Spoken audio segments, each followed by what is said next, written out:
আজ থেকে ৮৭ বছর আগে যে কোম্পানি মাছ বিক্রি করত, আজকে যদি সেই কোম্পানি ক্র্যাশ হয়ে যায় তাহলে পুরো সাউথ কোরিয়ার জিডিপি ক্র্যাশ হয়ে যাবে। আমি বলছি স্যামসাং কোম্পানির কথা।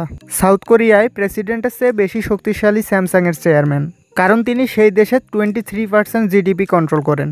এটা এত ম্যাসিভ একটা কোম্পানি যে এটার ইয়ারলি রেভিনিউ প্রায় $240 বিলিয়ন বেশি। মানে পৃথিবীর 195টা দেশের মধ্যে 150টা দেশের মোট জিডিপি চেয়েও বেশি। আর এটা তো শুধু রেভিনিউ, এটার ভ্যালুয়েশনটাও $1 ট্রিলিয়ন বেশি হবে। আর হ্যাঁ, গ্যালাক্সি ফোন কিন্তু স্যামসাংয়ের বিজনেসের ছোট্ট একটা অংশ। স্যামসাং ডিসপ্লে প্যানেল এবং মেমোরি চিপ বানায়, যেটা তাদের কাছ থেকে কিনে ব্যবহার করে অ্যাপেল। ফোন এবং ইলেকট্রনিক জিনিস বাদেও স্যামসাং পৃথিবীর দ্বিতীয় বৃহত্তম শিপ ম্যানুফ্যাকচারিং কোম্পানি।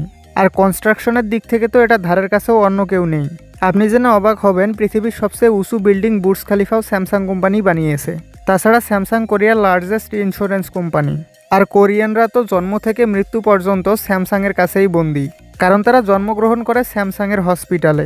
স্যামসাংয়ের তৈরি বিল্ডিংয়েই তারা বসবাস করে, স্যামসাংয়ের স্কুলেই তারা পড়ে, বড় হয়ে স্যামসাং কোম্পানিতেই চাকরি করে, স্যামসাংয়ের টিভি, ফ্রিজ, ফোন ব্যবহার করে, এমনকি স্যামসাংয়ের হোটেলেই তারা স্টে করে। আর সবচেয়ে মজার ব্যাপার হলো, আজ থেকে ৮৭ বছর আগে স্যামসাং একটা মাছ বিক্রির কোম্পানি হিসাবে প্রতিষ্ঠিত হয়েছিল, কিন্তু আজ তাদের কাছে ৮০টি কোম্পানি আছে। এরকমই ইন্টারেস্টিং ভিডিও পেতে সাবস্ক্রাইব করুন।